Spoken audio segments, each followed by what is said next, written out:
A lot is possible, also in application of AI, but it's always the question whether we are allowed to apply it, whether we want to apply it.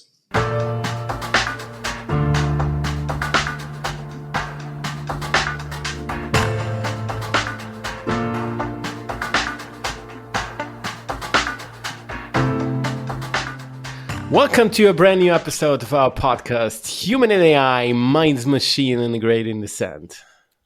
Thanks for tuning in to our geeky podcast to discuss the fascinating field of AI and machine learning, corporate craziness, passion for technology, and the role of humans. We are Uli and Aberi, your hosts for this episode, and we cannot wait to tell you more about this very special episode. It is special. Very special, yeah. Not only do we have one genius mind on the show, but even two. So you can expect double insights and, of course, double fun. But before we start off, let me quickly say one or two sentences about the main characters of the episode. Let me begin with none other than Michael Weinhold, Smart Infrastructure's head of technology and innovation at Siemens. His goal is to create environments that care, and he firmly believes that we can only effectively meet the challenges both posed by climate change and rapidly shifting energy systems if we work together. Therefore, we need to use our resources more sustainably and create an interconnected ecosystem that encompasses energy, buildings, and industry in order to preserve our planet for the next generations and to enable a better future for our society. Boom. I would already need now 5 minutes to just parse it cognitively, right? All these aspects we're pulling there. But let me introduce you additionally now, even Rolf Apel. He's the principal key expert for grid digitalization within Smart Infrastructure Technology and Innovation team. Rolf has gained outstanding experiences by contributing in numerous committees and teams. For instance, he brought his expertise in the course of the European Union Smart Grid Standardization Mandate. That's a long one. Or he's currently member of several transmission and distribution working groups. In his core, Rolf really tries to understand what drives the user and what lies behind customer requirements. Moreover, he's eager to explain the exciting world behind the power outlet in generally understandable way. What a bold introduction. So let's jump right into it. Here we go. So, Michael and Rolf, it's fantastic to have you on the show. Regarding the hot weather outside, I guess we wouldn't really need a warm up. But anyways, despite that, let's start with an easy one. So we have identified over the last episode that there is a correlation between passion for technology and a strong passion for music. Are we right? Is there any instruments you're playing or a song that's currently on your hot rotation? Unfortunately, I'm not very musical. With me, it's enough at most to air guitar and surely also only moderate. Regarding my music flavor, I must admit that is a little bit old school. I prefer rock and pop music from the 70s and the 80s. So there is no single song on hot rotation.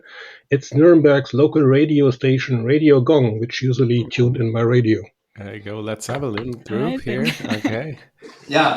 Hello, everybody. Here's Michael. Here are some similarities between Rolf and myself. So, unfortunately, I also cannot play an instrument. Something went wrong in my childhood, but maybe in my next life. But I do like music very much. I like rock music a lot, and when it comes to rock music, it's I think all generations like it. If you look at the last Rolling Stones concert in Munich, there were, I don't know, from 8 to 80 all people present over there. Well, yeah, I like the Stones, I like Queen, I like Meatloaf, but I also like classical music. Just last weekend, I went to a concert of the Nuremberg Symphony Orchestra. All right, so cool. So, Michael, you're almost 30 years with the folks here, with the Siemens family, actually, right? Yeah. That's impressive. Is that in the longest standing? And potentially not. There may be even colleagues out there, which, For sure. was Wenger, right? But you have been the CTO of the power transmission distribution, CTO for energy sector, CTO for Siemens Energy Management. Oh, man, gosh. And today you are steering the smart infrastructure, technology, and innovation. So that's I guess an entire episode about your history, what you've seen. You may have seen everything. was the energy at the younger Michael, right? What was the energy back in the days, 30 years ago, and what was the aspiration? Yeah, that's a good point. So yeah, I'm more than half of my life I'm now with Siemens, so quite a long time, and a lot of things happened. And not because of me, but because of all these dramatic innovations and changes in our infrastructure. So when I studied electrical engineering in the 80s, I studied it in Germany and the United States. It was a very linear energy system. So you had big power plants close to the loads and very passive end consumers. And this has now, in a way, turned upside down. So now we are talking about decentralized, distributed energy. We have more and more loads turning into the electricity sector because of this, for sustainability reasons, but also because of major breakthroughs in innovation. So, and I think we'll talk about that in a couple of minutes. Maybe what keeps me moving and driving and what's my passion, it's electrical engineering, to put it bluntly. As a boy, I was tinkering around. I had my own lab at home. I had my first computer when they came out and programmed a little bit with it. And then I studied it. So, and we will dig deeper into technology later. Amazing. Thanks for sharing that. And Rolf, what is it that brought you to the field of grid digitalization? What makes you so passionate about this area? Well, we must look far into the past. When I did my studies at the end of the 80s, so I always say it was already in the last century or even in the last millennium.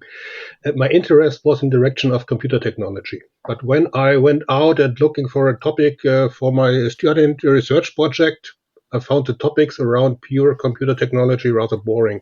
Developing printer drivers or protocol converters, etc. This was not what I want to do. Finally, I found, a work on the electrical energy department, and I programmed an algorithm for the detection of short circuits on a high voltage line on a computer cluster consisting of 3 overclocked Motorola 68010 processors. At this time, this was a really cool system, and it was I guess in the electrical engineering. So that's why I'm more or less in the grid digitalization. I never regretted this because I would say in the grid automation, you are combining all the outstanding technologies from different disciplines. Yeah. And maybe to add, why I'm working for Siemens, I'm still working for Siemens Smart Infrastructure, it's because we are right with our portfolio, right in the sweet spot of what needs to change now with our portfolio. So with the control technologies for grids, buildings, we'll talk about AI applications here, with our hardware like switchgears, our building technologies. So with our portfolio, we can make a difference. Therefore, smart infrastructure is the place to be. Yeah, sweet spot is maybe the name, right? So the aspect that their sweet spot it is, and it's pretty hot discussed also, right? There's a pressing topic, right, about energy crisis, skyrocketing gases, electricity prices, right? We're quoting here now in the middle of summer, right? So what can be done? Right? What can we do now? And maybe is there some kind of aspects from a technology such as machine learning, such as AI, that that maybe support or help can facilitate those kinds? And how do we expect the market to respond to that? Yeah, I think the market has already responded. So the skyrocketing prices we see currently for electricity or mainly gas, that's a typically market response when there is a shortage of a resource. So the question is how we can be assured that the limited resources can shared in a manner that the maximum possible coverage of need is achieved. That's a challenge we have to solve. And here, of course, we can use digital twins to simulate the energy system. We can use AI for optimizing the energy system. So that's more or less the tools we have to solve and overcome the crisis. But it's clear the solution must somehow work automatically behind the curtain. We cannot expect that the people are looking on the energy prices and then adapt their behavior, more or less postponing starting the washing machine or whatever. So you can see it currently at the fuel stations. When you look on the prices over the day, they are varying about 15 to 20 cents. But most of the people are driving to the gas station when the fuel goes low and not when they expect the price is low. Yeah, another aspect, I think, what we now also see as, let's say, a reaction from the customer side, we have currently a run of radiators and fan heaters in the hardware stores, which is untypical if you have 30 degrees outside that you're buying a heater. And this is something, well, I think we have also to educate the people and explain this is not a good idea because, first of all, the energy bill will become extremely hot if you are heating your home with such devices. And on the other hand, if everybody is doing so, we have the risk of blackout because the distribution grid is not designed for this additional loading. And so I think that's maybe also something we have to do. We have to explain let's say the restriction of the energy system. So I think you can go to the shop and buy a lot of toilet paper and say, well, that's fine and that does not harm. But if you are using electrical heating now to replace your oil or gas heating system, that's might be not so good. Yeah, and maybe to add on what Rolf said, I would like to look at the positive aspects of this crisis. So there's the saying, never miss a good crisis. So what do I mean with it? I mean that we will see are seeing a strong push in renewables. They'll be even ramped up faster. Probably value chains for renewables, which went away from Europe, will be set up here again, because otherwise we will just not be able to produce all the hardware here needed. And we'll see a lot of control technologies being pushed forward. And later on, we talk about some of them to integrate all these renewables. And it's also about energy efficiency in the end consumption. So you will see a lot of innovation and acceleration of innovation speed coming from this crisis. That's for sure. And you just touched upon the aspect of renewables and renewable energy, which is like crucial and will be crucial to cover our energy demand. But one major challenge with renewable energy is also the fluctuating availability and the difficulty of storing the electricity. Would it be possible to make electricity demand in industrial production more flexible to compensate for the fluctuations in renewable energy generation? This is already happening. So I recall when in the 80s, back then in the last century, when I first worked for industry, it was car industry, they were already monitoring the power consumption of that plant. It was, I think, 30 megawatt. And they were monitoring it because if they exceeded it by a certain threshold, they would have to pay a significantly higher bill. So there were, since many decades, this is already in the scope. But now, of course, with a different aspect of providing the overall energy system with flexibility, as you just pointed out. So industrial processes are being studied, how they can be brought better into the variable generation of renewables. And also we have many customers that are exploring what kind of distributed generation, including combined heat power generation and renewables like rooftop photovoltaics, can be integrated into their plants.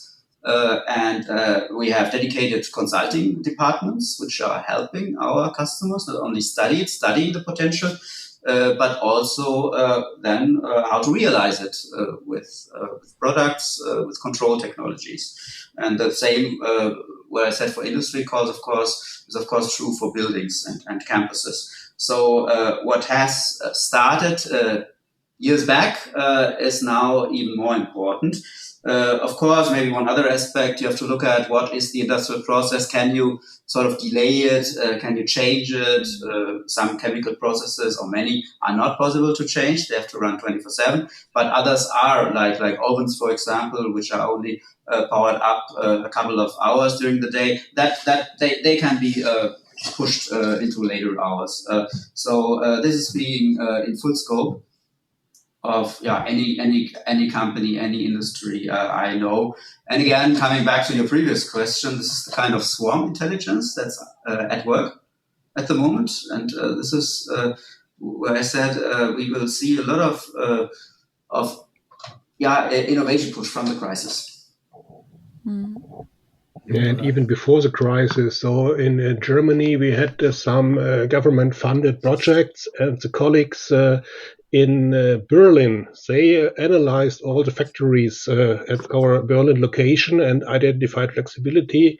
It was called the so-called Windnode project. And if someone is interested, there is a very interesting demonstration room in our main building in Berlin, where you can have a look on this and what can be achieved by, let's say, implementing the technologies Michael has explained. So, speaking of industrial productions and a bit of the relation to energy, and especially grids in the production manufacturing area, we see a large trend towards being, let's say, mobile interfaces interacting with technology, but a humongous trend about autonomy. So autonomy and autonomy in production. And I guess talking now about a grid level, right? There's the notion of autonomous energy grid, right? I guess because of, I don't know, complexity, or can you explain us a bit on, especially also for the audience out there, right? What is an autonomous energy grid? Why do we need it anyway?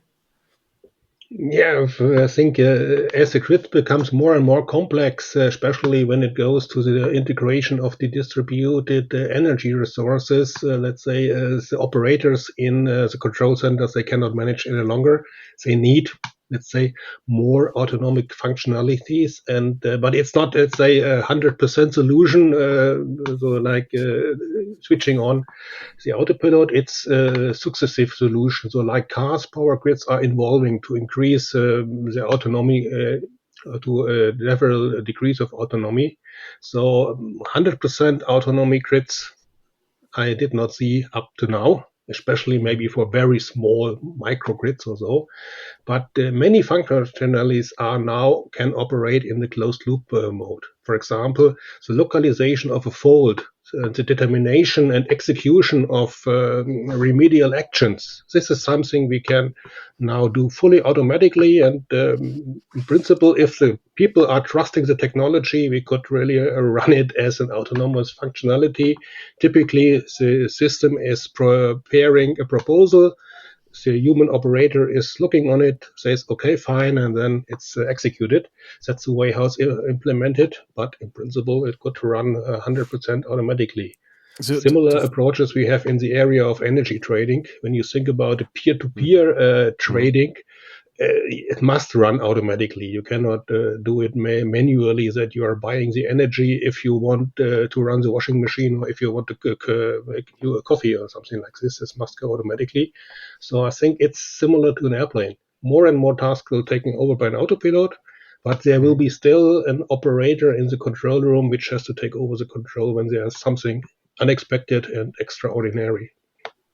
That actually, Rolf, I recall a customer workshop we had a couple of years ago where we sat down and were the CTOs and CEOs of big grid utilities. And we actually discussed the same question. And there was a consensus in the room. Yes, technology-wise, we could do it. But there is this question of who takes responsibility if something goes wrong. So the legal aspect should not be underestimated. And of course, there are also ethical aspects in there. So it became more like a philosophical legal discussion among engineers. Quite interesting. So a lot is possible, also in application of AI, but it's always the question whether we are allowed to apply it, whether we want to apply it. All right. So that means, we were shifting already to a bit of the topic of, the role of machine learning or data-driven solutions, or the role of AI in control technology, right? And we see, and we have a plethora of examples, right? That AI is impacting all business units, all processes, all products, right? And so also in the smart infrastructure space, I guess since you are in the very leap on innovation, right? You see a lot of projects in, very early, maybe sometimes, experiments and explorations with regards to the AI. Are there any use cases, projects you would think like, that's pretty dope, that's pretty interesting? Oh, that was maybe a downer, but also very exciting to see how the future can be realized? Maybe a couple of examples here. One is together with our customer, Stromnetze Hamburg, running the electricity grid in Hamburg. They're applying neural networks and substations to coordinate charging infrastructure of e-cars. E-cars being good because it's more sustainable than fossil-based cars. So this is one example, machine learning to run these variable loads downstream on the grid. Then another example is the application of AI in identification of faults in the grid. See, faults is something that you really don't want to have in the grids, and when they occur, you want to isolate them and clear them as fast as possible. And of course, coming into our infrastructure, into our buildings, it's the control of room temperature, automatic AI supported control of room temperature in buildings. And because it is so important, we have a company called Technology Program on data analytics and AI. So I know that for a bit of while. Yeah. And maybe also, so it's one of the focus areas also that we have in our department, Rolf and I have.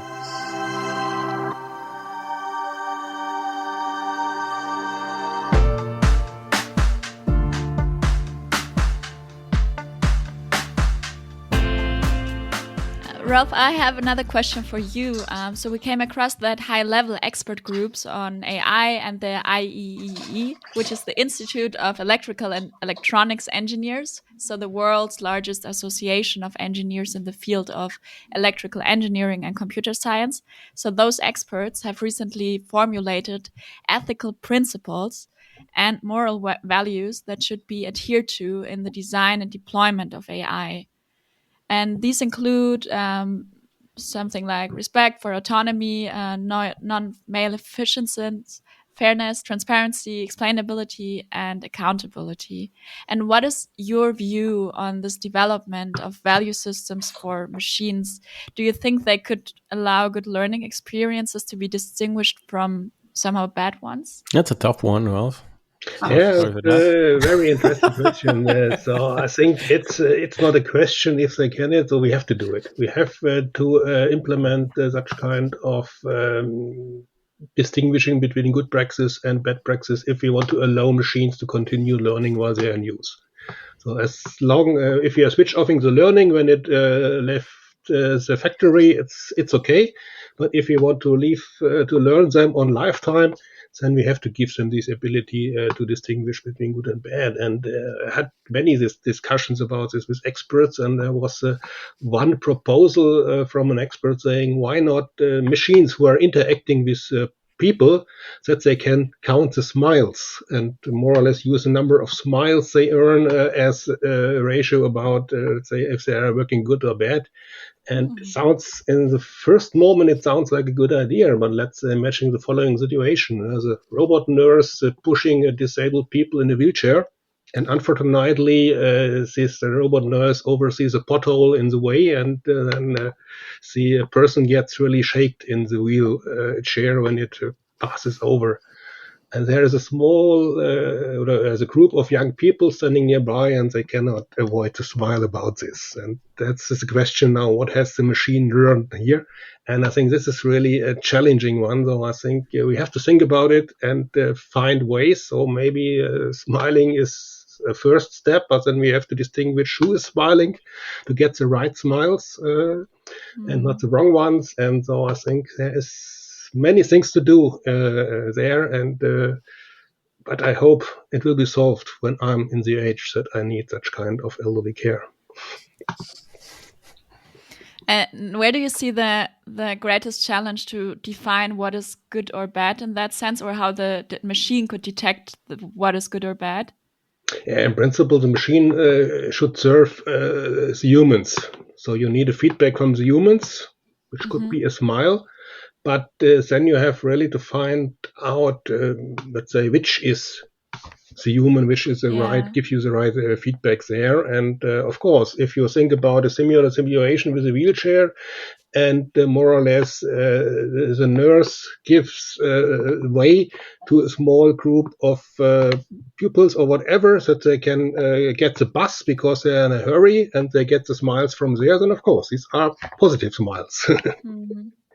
So I think we really have to think about real life situations and found out, okay, where we would expect it. So for us humans, it's easy to see if someone is pleased by our doing.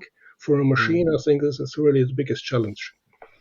But though we have a bit of the aspects of the AI Act, coming along with classifying right into risk application, where infrastructure is one of these right aspects. So it's not only the interface of where human and technology interfaces, but also certain kinds of AI applications are considered as risk because they are infrastructure based, which is our nature, right? So do you have any thoughts on this? On the AI Act itself?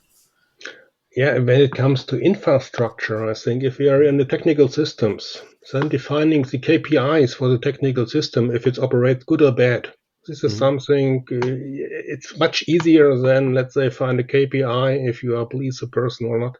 And I think so. I would say in the application of AI in the technical area to optimize, let's say, the usage of energy in the power plant, or let's say to optimize the usage of the energy stored in the battery in the car and so on. That's something where you can say, in principle, let's come to the car. If you have derived more kilometers per kilowatt hours, and you have more or less found some better solution. But if it comes to the interaction with humans, I have a little bit more doubts as we will find it soon. So I think there's a little bit way to walk. I think a very good exercise for our listeners is the moral machine, the MIT moral machine on the internet, where you are actually an AI and you have to make a decision. A car approaches pedestrians, cannot brake fast enough. So what to do?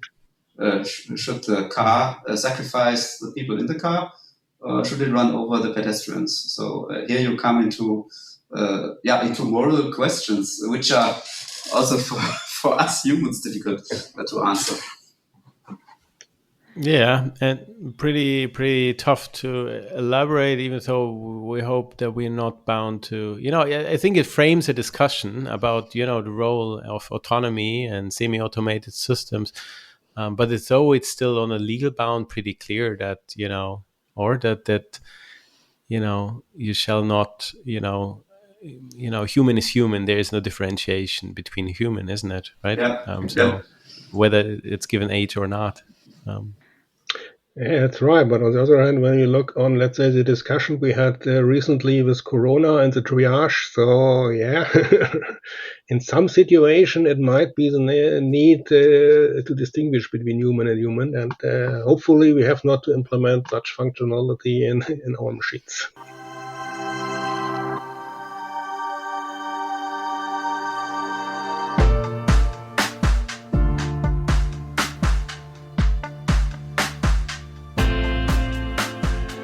In the beginning, in the introduction, we mentioned the phrase creating environments that are caring. So maybe, Michael, can you tell us a little bit about what is behind that? So what do you actually mean by that? As I mentioned before, with our portfolio, we are in the sweet spot of what's being needed to turn our infrastructures more sustainable, to have more renewable usage, to run it more efficiently, end to end. And so to care, for me, is a lot about caring for people and caring for our society, and leaving a better planet for our children. So yeah, it sounds a little bit maybe I don't know pathetical, but it's also one of the core reasons why I am with Siemens after those 30 years, and I look forward to being another 30 years with Siemens, because we really have a lot to offer for society. We apply it also ourselves, and we have a lot of swarm intelligence in our company and connected to the outside world. So I think we can make a lot happen. So the caring, in a way, has just started. So let's talk about technology again. So what role does cybersec, right? Cybersec seems to be dominated as the world is more connected, as the world is more digitized, as the world, opens up these new, let's say, entry gates to approach, to leverage the value. We somehow also approach, and give entry gates to certain kind of, infrastructures that we don't want to have, right? So what is the role of cybersecurity in your case? How is that recharging a bit of a different perspective and relationship to trust with your clients when working in such a critical data and environment? It's maybe not only the legal aspects in there, right, which now needs to be recharged, isn't it? I think cybersecurity plays an important role for sure. Maybe it's even now the most important role. So what we can see typically, cybersecurity incidents today have the same top management attendance like personal injury accidents. So it's really it's on a high level. But when you talk about trust, then I think this is something which is mutual. It's not that it's only important that our customer trust us, so we must also trust our customers because we're connecting their systems to ours, and therefore this is a mutual topic. And only in this way we can more or less manage this increasingly networking of our customers and also suppliers' IT systems. So that's more or less just a part of the chain. And I think one of the important things to support this is the Charter of Trust, which was founded by Siemens. Michael, help me. I think it was somewhere in 2019. Yeah. And I think this is an organization, when you look on this internet page, it gives itself the goal to make the digital world of tomorrow secure. And I think that's what we have to do. And it's not a single one who can do this, so we can only do it jointly together. There will be a huge challenge for sure, especially since the hackers are also becoming better and better, right? And like everything is becoming more and more interconnected. So the risk is actually increasing. But at the same time, we're also innovating more and more and coming up with more, secure ways and methods. But what is actually the secret recipe for innovation? So how do you make sure that your departments really innovate? And is there a certain culture that you're fostering or certain people you surround yourself with? Or Michael, you also mentioned never miss a good crisis. So is it maybe also that? I never miss good colleagues. It's all about people and having those people, those persons work together, collaborate, realize their dreams, share their dreams. So therefore, I try to foster this openness, this collaborative sharing community. And I also try to bring in myself as authentic, as open, as supportive as possible. Well, this is my perspective. You would have to ask Rolf if I really do it. But this is my aspiration, I would say. And I'm very, very proud of my team. I know them all very well. They are excellent experts. And so for me, it's always fascinating to discuss with the team. Therefore, I also ask a lot of questions. And bottom line, it's about creating that openness, that culture of collaboration. And Rolf, what are the key drivers for you to drive and push for innovation or even encourage that? Yeah, for drivers, I think maybe it's more, I would call it as a capabilities. So if you want to make innovations, you have to be curious and, as Michael says, open to look, let's say, beyond your own silo. That's, for example, when I'm looking back in my own career, I started as let's say, a programmer and for applications doing network calculations to determine the status of the network. And then I come more or less into the business of the control system. So I learned about the SCADA systems, the system control and acquisition systems, and grid control. And at a certain point of time, then there was the starting hype of smart grid. And there was then a small team in Siemens called Business Incubator for Smart Grid. and I volunteered to join it because I think it was very interesting.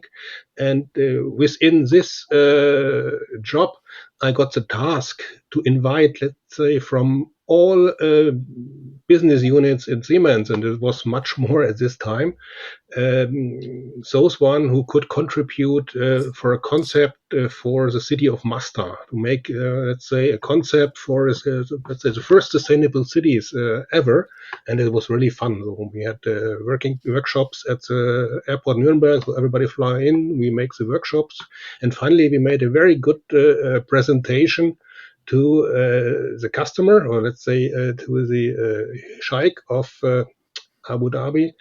Unfortunately, he had already ordered, let's say, some developers, and developers hate innovations because they want to make their business. They have a very small budget, and that's what I learned at this time. So if you want to make innovation, you have to find the right people who are supporting you, and don't go, let's say, to people who want to make more or less just their business and avoid any, let's say, any surprises and any risk. Yeah. This brings me to another important aspect, and what we are doing is we are running innovation contests or challenges where we invite our global community, and we sometimes do it also with our partners outside Siemens, to work on one idea and to interact and together innovate. So we do this with the Siemens innovation ecosystem. And our contests are called, for example, Hello Future or Idea Booster. And for the contest of Hello Future, for example, we use the picture of a kid, of a young kid, because they are very open still and very curious. They discover the world. And I think we as let's say, very senior engineers, we should always pull ours back, make us significantly less important, and listen to those creative young minds. And we try to unleash that global creativity through those contests. We also foster a key expert network, and Uli, you also do this. We do it together. So we have, like in Smart Infrastructure, we have more than 300 key experts around the world. For example, Rolf is one. I'm also one. So and here we run a key expert community. We have dedicated working groups in that key expert community. We will have a key expert community summit coming up in October, where many of those will join at one place, face to face. So these are just some examples, innovating in communities. Yeah, amazing. Yeah, that's the network of expertise and interesting character stories and experience joined together with the new ideas from aspiring is amazing, captivating in this organization. And actually, it's also captivating somehow, the leaderships, right? You're somehow leaders, and I think all this uncertainty brings a lot thing in, how to lead through this wave, actually, and a lot of I guess listeners out there, right, which may spawn like, I want to become maybe a future leader or make an impact and drive for an impact, right, would maybe question is what is in your eyes a good leader, in current times. Yeah, so maybe I start. For me, the team is all. So it's about, as a leader, caring about your team, motivating your team, providing them with resources, give directions, maybe elaborate those directions with the team. Always think from the customer point of view, because we want to care. That's our aspiration, caring about infrastructure. So what are those innovations that really improve our infrastructures? And that you cannot do alone. You need the team. So as a leader, you're probably the servant of your team. So you win with your team, and when you fail together, and you learn together out of those failures. And I think this is a change of the leadership role. When I started many decades back in industry, it was the other way around. It was a very hierarchical, very much such that the boss said what to do. Now it's the collaboration that counts. And of course, you have to be clear what are your targets. So it's not about everybody does whatever she or he likes. Therefore, the team always has to collaborate, has to align, and therefore this communication and the soft skills provided for communication, necessary for communication, are so important. Yeah, I think Michael mentioned nearly all of the soft skills you need for leadership. Maybe one more. I think if you have a team of experts, then each expert is a little bit in his silo, and he is very good, but maybe he cannot easily understand what the other expert is doing. And that's where, let's say, the leader can make the bridge and explain that. So we had just in the morning, we had a meeting together with experts from building technology and coming from the grid. And I showed them a picture where I showed the complete SI portfolio in an architectural way that they could understand how it interacts, especially where you have the interfaces between the building and the grid and so on. And I think this is one of the capabilities you might already have, that you can, on a high level, explain how all the bits and pieces are worked together. And this enables then that the experts understand, okay, this is the interface I have with my colleague, and then you can start more or less to moderate the discussions, and at a certain point they can talk together, and then you have really a winning team. So that's what is starting to get people talking together, even they are from different disciplines. I think this is a challenge, and if you can do it good, then you have a very innovative team. Yeah, communication is really key, and that's a very beautiful way to put it, to really make the people interact with each other and share what's on their mind, especially if you have a lot of experts. And then sometimes there can be even something greater if they really engage with each other. We are already almost at the end of this episode, so time was really flying with you. And since you already started to share so much about like what really drives innovation and what makes good leadership, maybe here's the last thing that also goes into that direction of maybe sharing advice to maybe our young listeners or those in the audience that would really like to make a change, who are like crazy about ideas and want to make a difference out there. Do you have any advice for them? So how to be that purpose-driven pioneer that starts initiatives and really pushes boundaries in a sometimes rigid Siemens environment? Like, are there any advice that you could give them?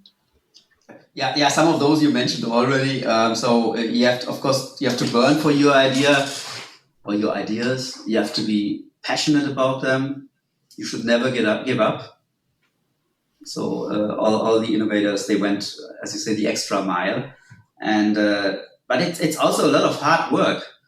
It's not that you can delegate innovations or so to happen. You have to involve yourself.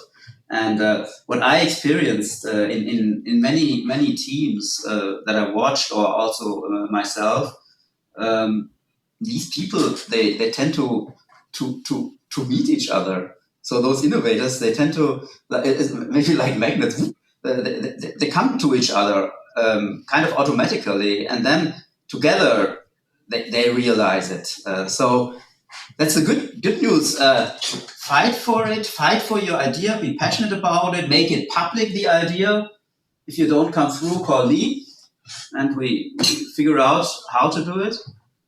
And then you will figure out, or you will find out over time that it works. But it's hard work. It's hard work. Passion and hard work. maybe a good description. Isn't it, Uli? Yeah. Maybe one more advice from my side. Do not overvalue the advices from the old. So my generation is very good in explaining why things can't work. And I would say, ignore that knowledge and try to do things. I love that. But you're a renowned expert, so don't underestimate yourself. So your advice is globally looked for. But in the right sense. Change. so often. But I think you're absolutely right. I didn't undervalue myself. So I think, but there's still the saying, innovation is 10% inspiration and 90% transpiration. So you need a solid foundation of knowledge, and you must carefully verify and test your ideas. And that's where the old people come in. But sometimes we have a very good nose to find where more or less put the trigger and to find the error. That's very often when I realized when I was young people together, and I said, try this and test out, and then the system crashes or whatever. So it's somehow this experience is very valuable, but ignore the experience like this can't work. Build, measure, learn in the lean way. So test hypotheses and maybe discard them, but improve all the way. Very beautiful and very unique. And challenge the status quo always. Challenge the status quo. Otherwise, we don't get energy in the system of an organization, isn't it? And it's important. We don't want to find out why things don't work. We want to find out how they work. So always look at the positive. Exactly. And we will continue positively, even though we're at the very end of the session. But there's a little last thing we would like to play with you. It's called authentic autocomplete. And Michael, you also mentioned how important authenticity is. So now we will test that. So I would like to give you for the closing a couple of sentence starters, and then I would ask you to complete them. And are you ready for the final challenge of this afternoon? Just a question. I know this from the television. It's a game between couples, and if they both answer the same, they get a point, and if they ask differently, so we play it in the same way. Yeah. So maybe one of you starts, and then the other one can just add their perspective. So first one is pretty easy. So Siemens is the sum of its people. And a lot of fun to work for. Nice. Beautiful. It's like autocomplete. I like that a lot. The energy systems of the future are CO2 neutral, resilient, efficient, but most probably not more costly. And a lot about electrons and green hydrogen. Of course, we are now opening up a completely new story, and maybe we need another podcast for that one. But electrons. Oh, nice. Love podcasts. Let's send out the invite right away. Technology with purpose is about providing a better future. And earning money. Oh, here we go. Nice. Artificial intelligence is one of our company core technology programs. That's very systematic. Call it a moving target. So the definition of AI is increasing all the time. So what's in the past called AI is now just automation, and maybe what today is AI, we will see what's in the future. Oh, awesome. Innovation is our daily business. And passion. Amazing. And last but not least, difficult one. Yeah, it's a tough one. If I could invent a rule for everyone in the world to follow, it would be care about each other. People are the same wherever you go. But I must admit, that's not from me. That's from a song, Ebony and Ivory, from Paul McCartney and Stevie Wonder. I think it was around 82. So I enjoy this song always when I hear it on the radio. And then we are back on the first question. Here we go. Exactly. Thanks so much, Michael and Rolf, for being that open, that passionate, and it's exactly colleagues like you that makes this organization and company super awesome and enjoyable, and turns sometimes skeptical things into still a very, very enjoyable ride. So thanks so much for spending this time with us. Thank you for having us. Thank you very much. Thank you. Yeah, it was a pleasure to us.